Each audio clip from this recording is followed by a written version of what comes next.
The Tang Dynasty, roughly 7th to the 10th century China, saw progress in many areas of life and left us a treasure trove of poetry. From this poetry come many sayings, proverbs, and aphorisms, which are still in popular usage. In other words, Tang and Song poetry is very much alive and kicking in China and the Chinese diaspora today,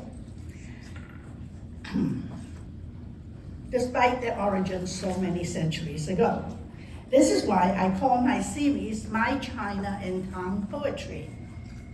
It is in this poetry that I have come closest to finding my roots and my culture. And in my translations of them, I am sharing my findings with you. Poetry is a translation of feelings and thoughts into patterns of sound, sight, and sense. Translating poetry from one language, one culture, and one period in history into another language, another culture, another period is obviously not easy and presents many challenges, but it also presents many possibilities. This program, the title of this program, refers to these challenges and possibilities. In this program, we shall be giving voice and translation giving voice and translation interchangeably. You will be presented not only with classical Chinese poetry in modern English translation, but also many other kinds of translations, from poets lending their voices to other individuals or to a whole community or to a universal longing, to that of rendering the spirit or essence of one art form into another, to setting music to poems, and to that of expressing the feelings of a poem in one tradition into the music of another tradition. This last comes in the second part of the program after the Pi song. But first, Dr. Hui Kao and I would like to thank ACC's Asian American and Pacific Islander Director, Professor Lin Lau, whom you have just met, for this opportunity to share our passion with you today. And a quick last word. When we come to the last three poems, the cello will come in after I introduce them, the poems, then you will hear the poems, and then the cello will come in again to say goodbye. So don't clap until you hear the cello again after I read. On March 21st, 2015, the UN issued 6 stamps to commemorate World Poetry Day. Li Bai's poem, Quiet Night Thoughts, 静夜诗, was one of them. Here it is on the screen that Li Bai and his poem in particular is chosen to represent all Chinese poetry is no surprise. Li Bai is one of 2 superstars of Tang Dynasty, of Tang poetry. The other is Du Fu, whom you will meet in a minute. Li Bai embodies the genius of Tang poetry, and this little poem is one that all Chinese children all over the world know. Li Bai left home early to pursue his career at the imperial court, and his journey to court was circuitous and colorful. That story is told in volume 1 of My China in Tang Poetry, called Superstars, over there.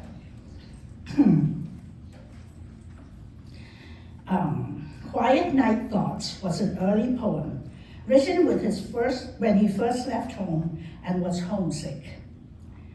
Here are the 4 little lines that have lived through 14 centuries. The song that follows is a children's song, which Qi Wei learned from her 5-year-old daughter. She will sing it for you as she plays it on the cello after I read the poem. Quiet Night Thoughts. Before my bed, a patch of brilliant moon, so bright I took it for frost on the ground. Looking up, I gaze at that brilliant moon, and home floods the mind as I look down.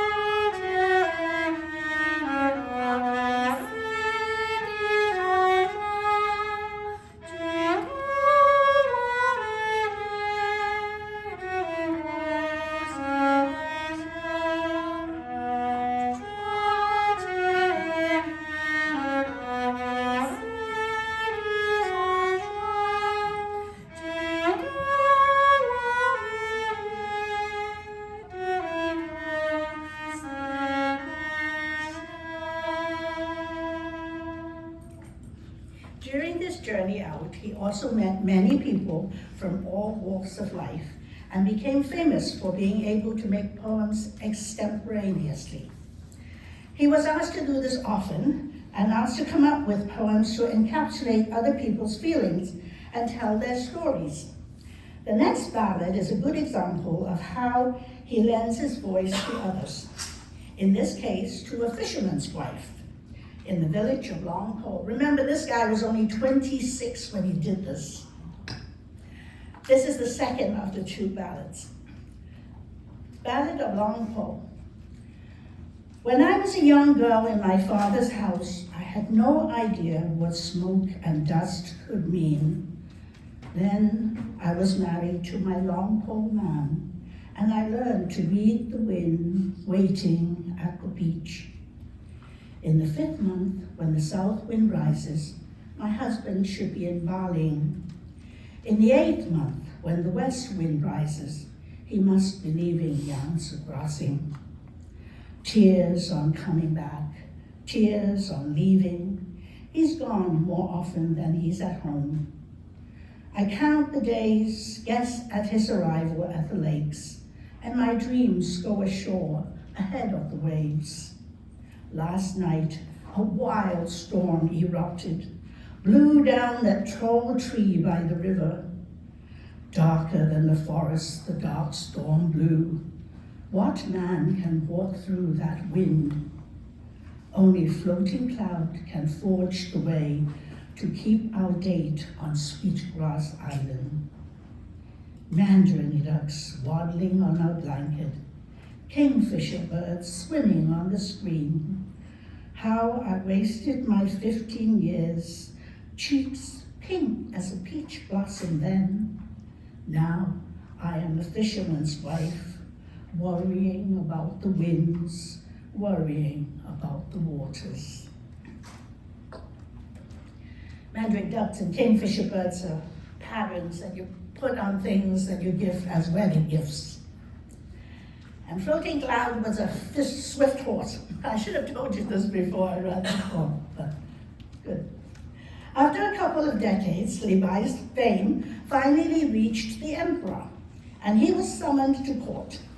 His stay was brilliant and predictably short, partly because of his brilliance, which invited envy, and partly because he was a drunk, and his behavior unconventional and unruly.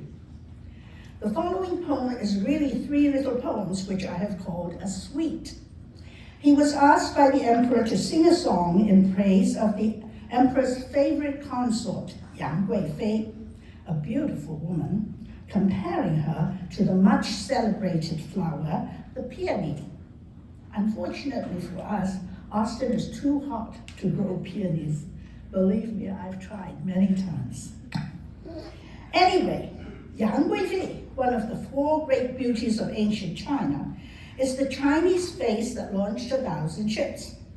In Chinese, we call such beautiful women kingdoms fall. That is to say, she is worth losing a kingdom for.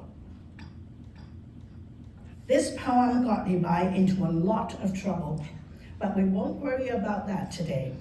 Just enjoy the sensuous images.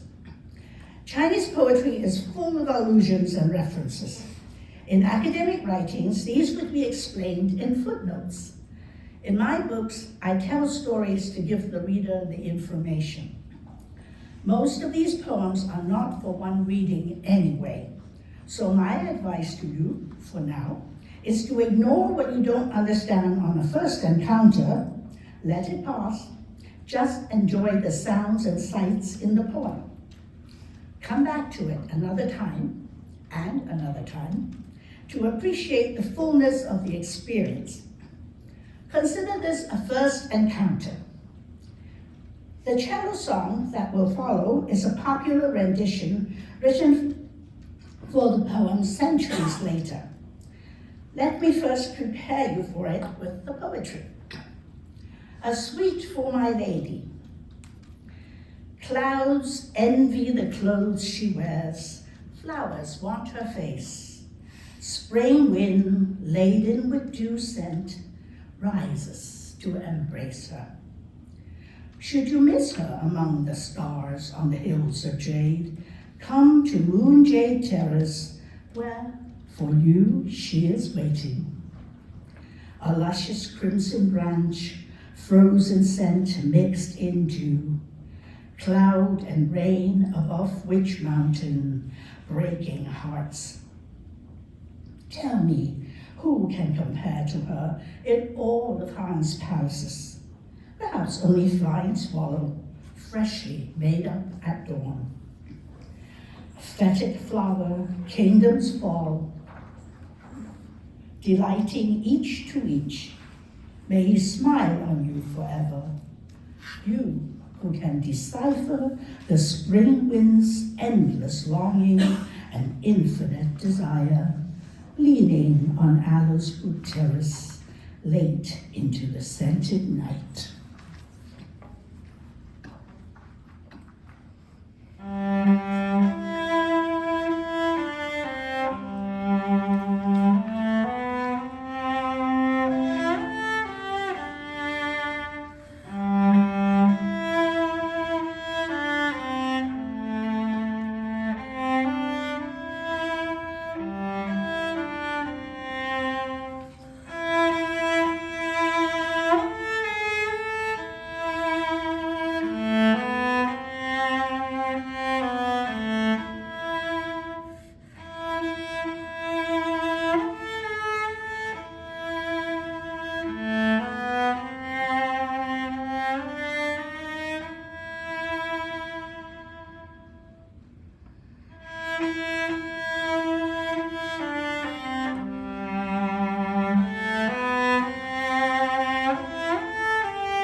As I said, Levi loved his wine, so it is no surprise that we find many of his poems with wine as theme.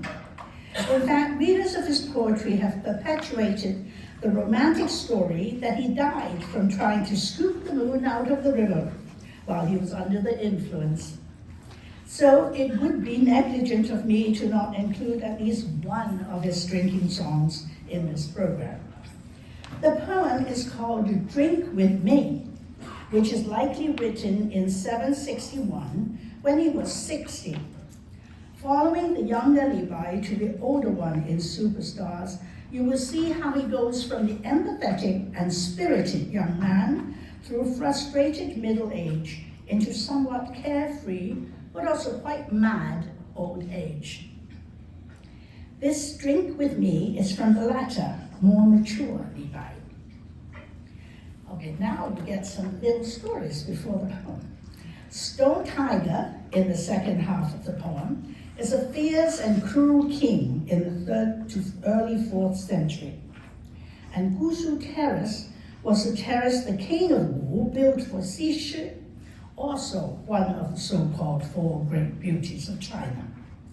Xi's story litter Tang Poetry. I am putting together all the little stories on it and around her in this series in a concluding little podcast which is still being recorded onto my website, www.susanwandolling.com. Anyway, here is the poem. drink with me. Don't say no to my offer of wine. Look how the spring wind has come laughing. Peaches and blossoms are like old friends, poking their flower faces in my face. Orioles are calling from emerald trees. The moon is sticking her nose in my wine. Yesterday's rosy cheeks we thought would stay. Today our hair has turned more and still more gray. Thorns have overgrown on Stone Tiger's palace. Deer are running wild everywhere at Usu Terrace. Ancient monument of kings and princes all fallen down and turned to yellow dust. What reason can you give me for refusing my wine? Show me anyone from history who didn't have to die. Moving on, let's have a poem from his contemporary, Wan Dolling, who is in Floating Clouds, the second volume. Wan Dolling is known for his poems of retreat and reclusion, but today I shall just give you a poem he wrote for his friend, who was leaving for the frontier, which is called Sun's Gate, a mountain pass in the poem.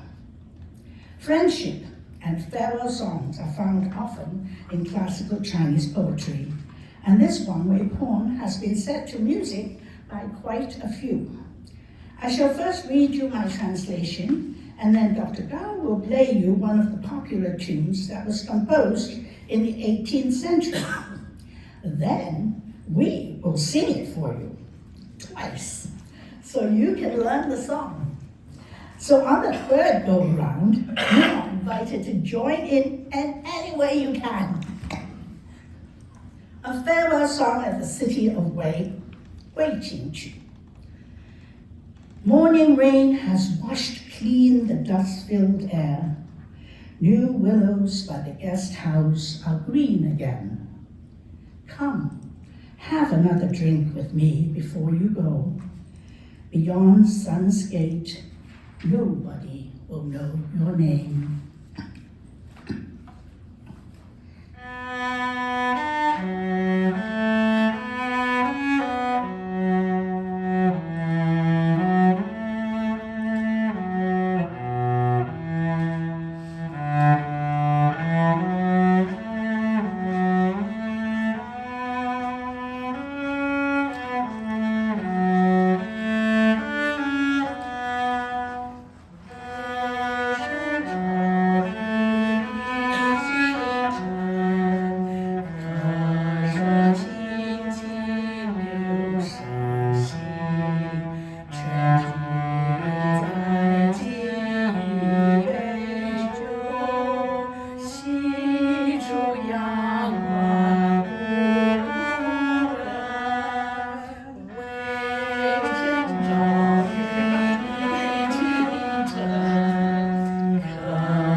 Was 11 years younger than the last two poets.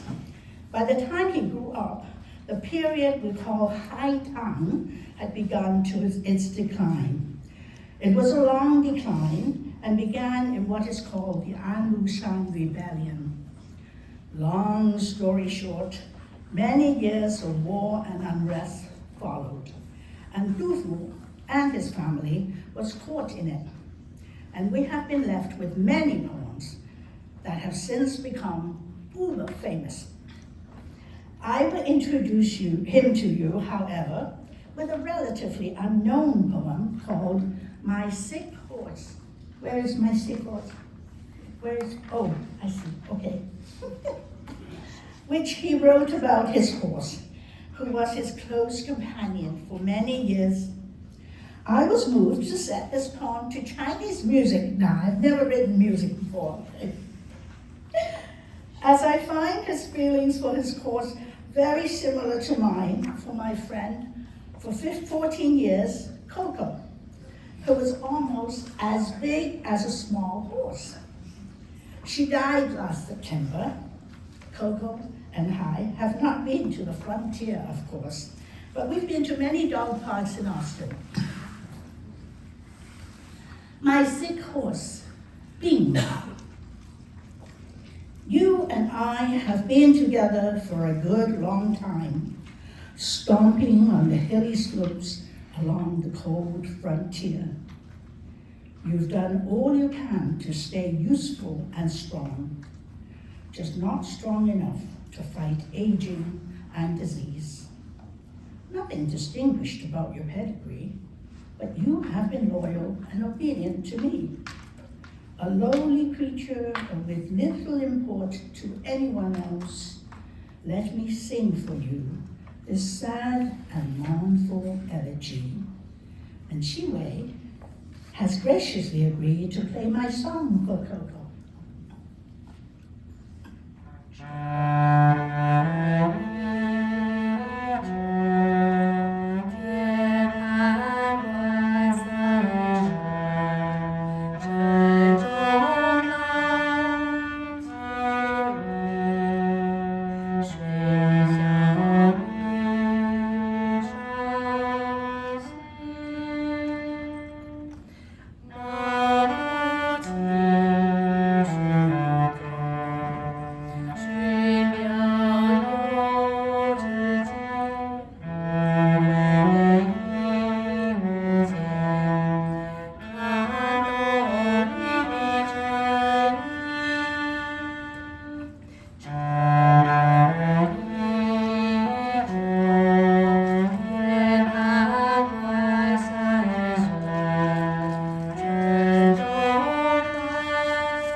Now for two monumental poems.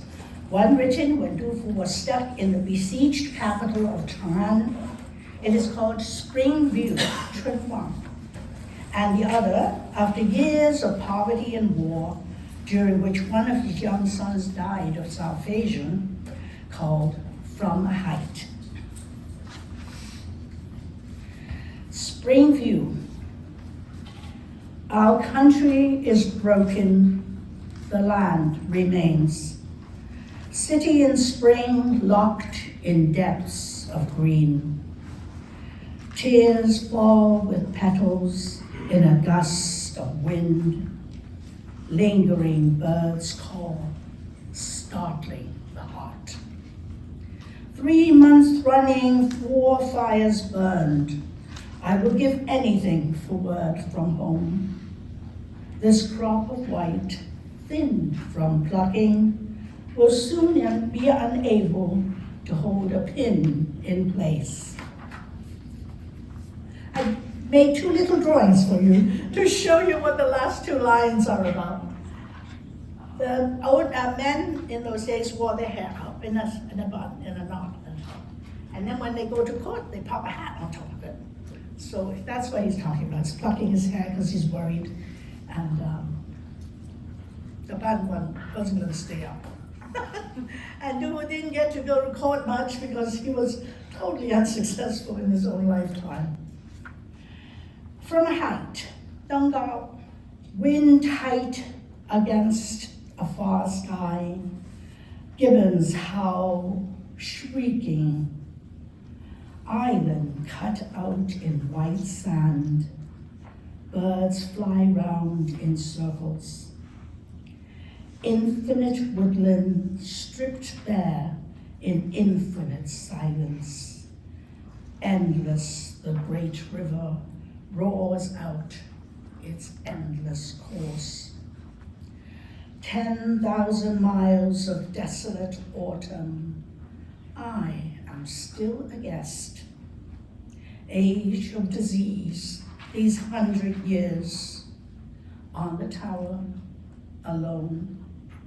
Thwarted, broken, bitter, wronged, frost at my temples. I am a stumbler, lately deprived, even of his cup of lousy wine.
But that's not sad enough for you.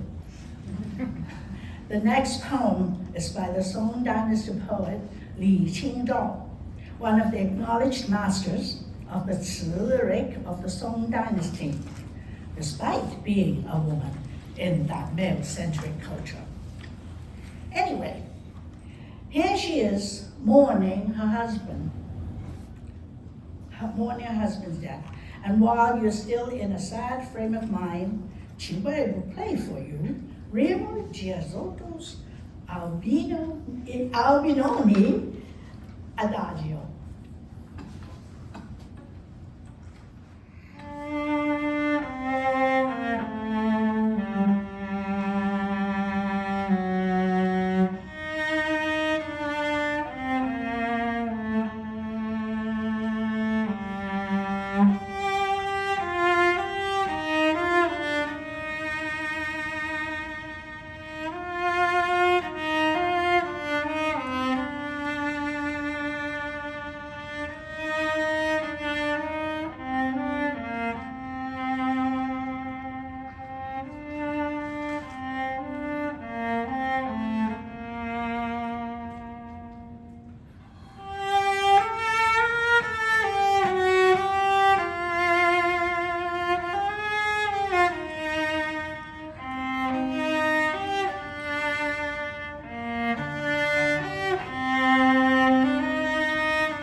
Grief, picking, sorting in this icy cold, isolated, invisible, in the clutch of grieving. Sudden warmth in a still cold season, most impossible to rest. 2-3 cups of watery wine. How fight that fast wind, impending night? And the geese fly past, just as the heart hurts, to see these old friends once again. The ground is covered, heaps of yellow flowers, shriveled wounds. Who picks from heaps? Watching at my window, alone, how live out the dark. And the wutong tree is heavy with small rain, and yellow dusk drip, drop by tedious drop. Such a state I'm in, can the one word sorrow suffice? Now for a poem by Bai Juyi in Friends and Lovers. It is called Pi Pa Song, and I have always thought of it as describing translation. You'll see why when I read you the poem. But first, let me show you what the Pi Pa looks like.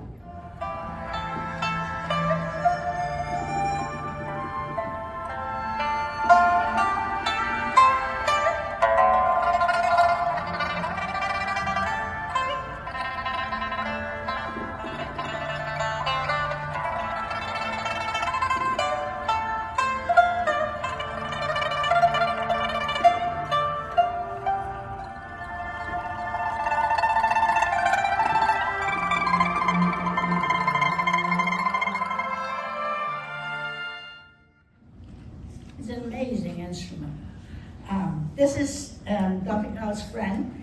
She is the principal pipa player for the Kaohsiung Chinese Orchestra. And this is just a tiny snippet. She can do so much more. Okay. Now back to Bai Zhi's poem.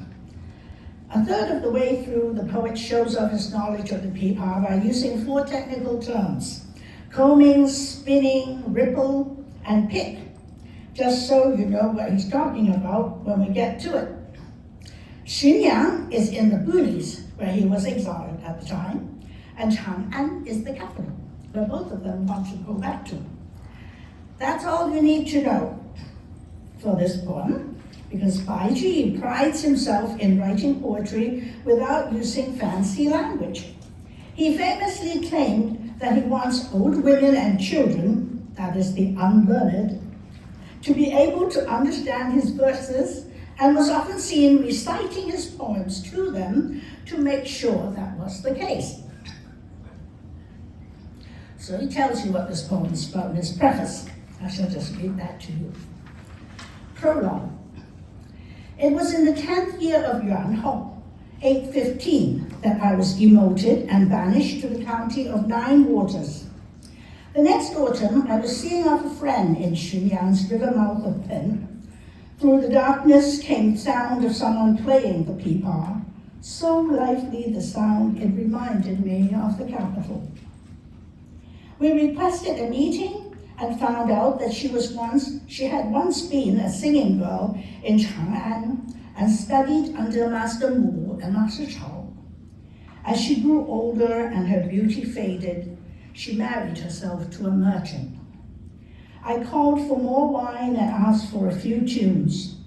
At the end of her song, she reminisced about the happy days of her youth and how she came to be drifting on these desolate waters. It had been 2 years since I left the capital, and I thought I had learned to be content. But her words stirred in me once again the pain of exile. That night, I wrote this poem of 92 lines as a gift to her, calling it Pipa Song. And there will be no help for you with this long poem, so you just have to listen to the story. Late one evening, I came to see off a friend at the river mouth of Pen. Maples and bulrushes quivered in the desolate darkness as I dismounted. We started to drink and say goodbye, wishing for music to ease our pain as the moon sank lower and lower into the water. Drunk, yet not happy, how could I let him go? Suddenly, out of the water came notes of a pipa. I forgot about leaving, and my friend stayed on. Where did it come from? Who was playing? The music stopped, but no answer came. I called for more wine, had candles relit, and prepared to resume our farewell dinner. We paddled closer to ask for a meeting. Countless calls, more pleading, she finally came out, still carrying her pipa, half covering her face. As she tuned, turning pegs and strumming strings, melody yet to come, feelings flowed through. Her playing was calm, her singing composed, but together they told of a whole life's wrong. Lowered brows, sure hands, telling all, endless memories of the deep heart's core.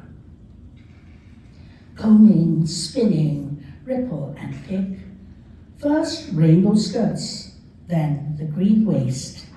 Thick strings came crashing like rapid rain, thin strings came cooing like intimate words.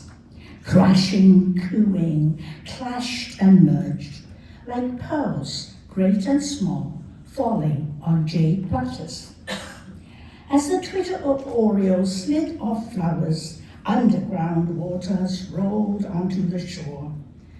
In the frozen spring water, her music paused, as if trapped in regret, unable to move on.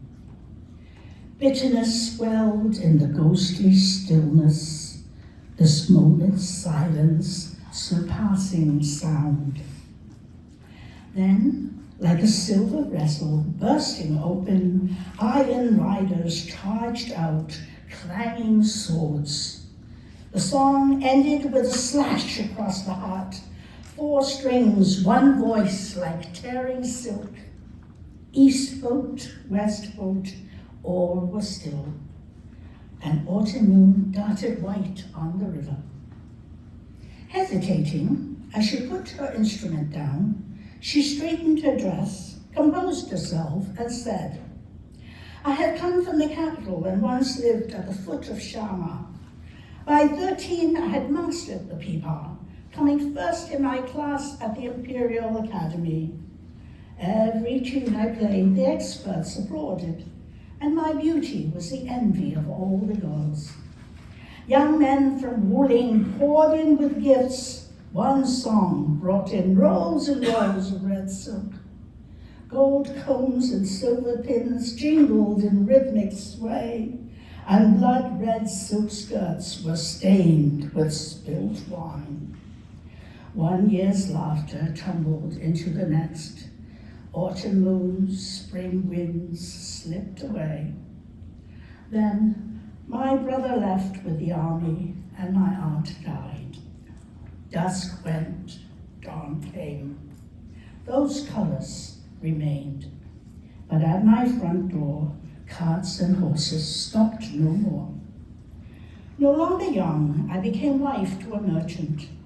Profit means more to him than staying with me. Last month, he went off to Fuliang to buy tea, leaving me in this empty boat at the river's mouth. Around my boat, the moon is bright, the water cold, and deep in the night, dreams of my youth return to me. Those days of rouged dreams still flood my eyes. On hearing the peapod tell, I had sighed. Now hearing her story, I'm caught once more. Castaways, we drift together and part again.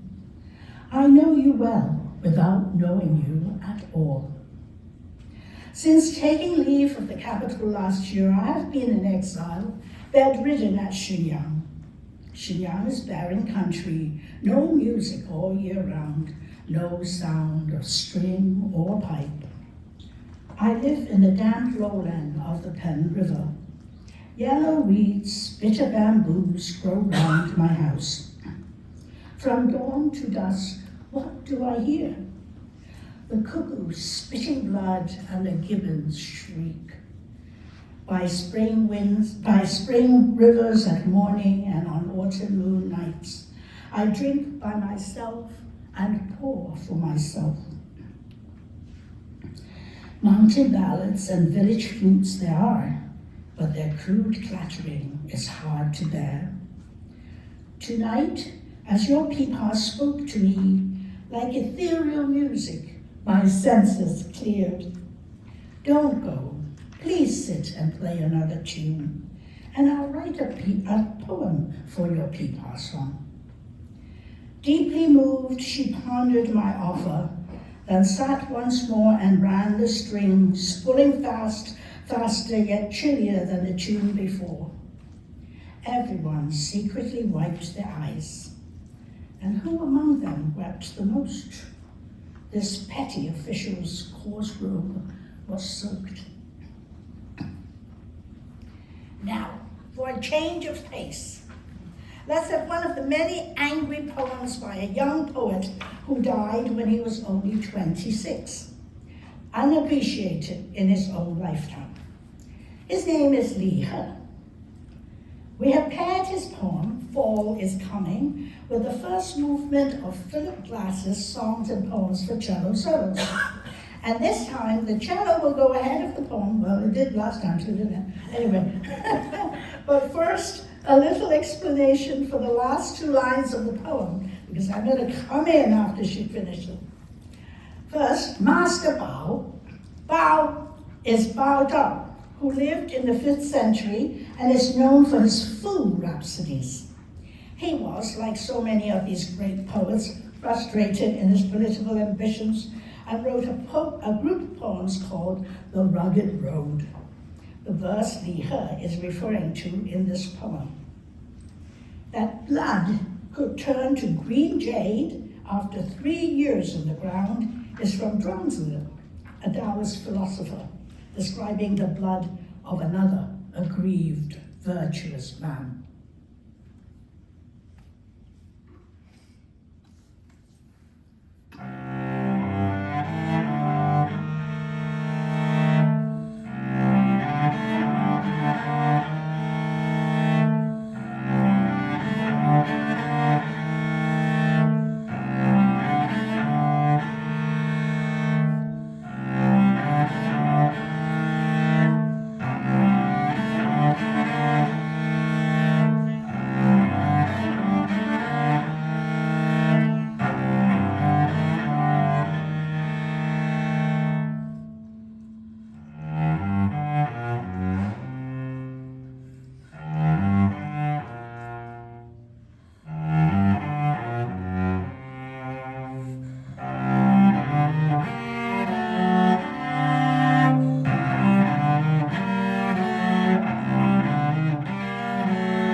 Is coming.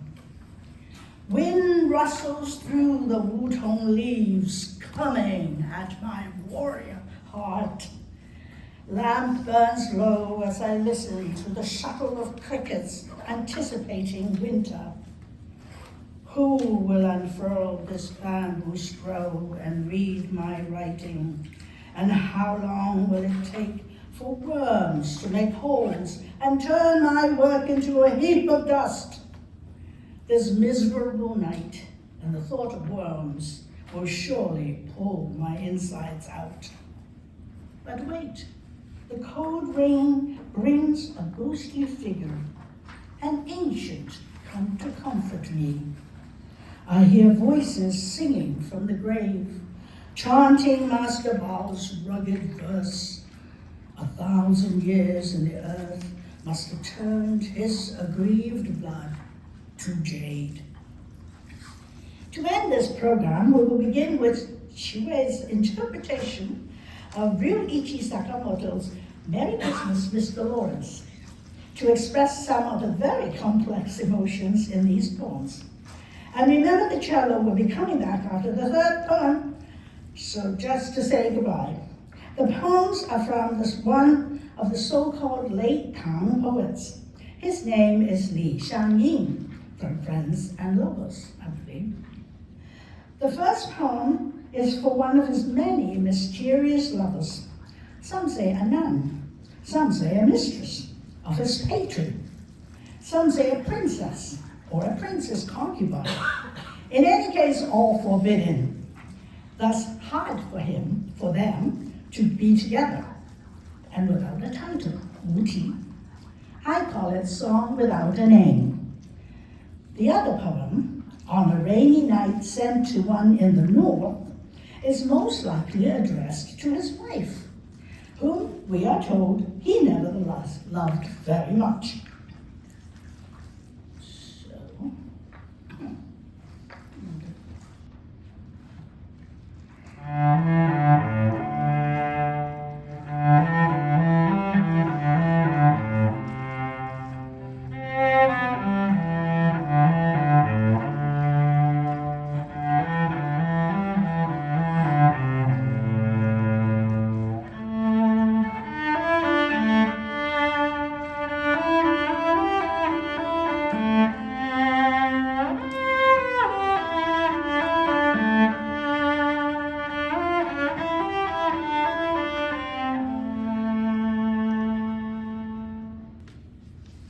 Song Without a Name. Hard to see you, hard to let you go. East wind falters, all flowers die. Spring worms spin till their silk is spent. When wax turns to ashes, tears will dry. The morning mirror tells no lies. Night songs sharpen the moon's cold rays. Panlai is not so far from here. Go, go, my bluebirds, spy me out away. Panai, by the way, is paradise. Paradise because that is where his lover lives. The next poem is, let us assume, addressed to his wife, whom he had left up north at the capital, while he himself was sent south to the mountainous region of Mount Ba in the poem. The poem is made even more poignant by the fact that his wife had died after he left, though because of the distance and there being no cell phones at the time, Li Xiangyin did not know that he was addressing a ghost. On a rainy night, sent to one in the north. Ye yu qi bei.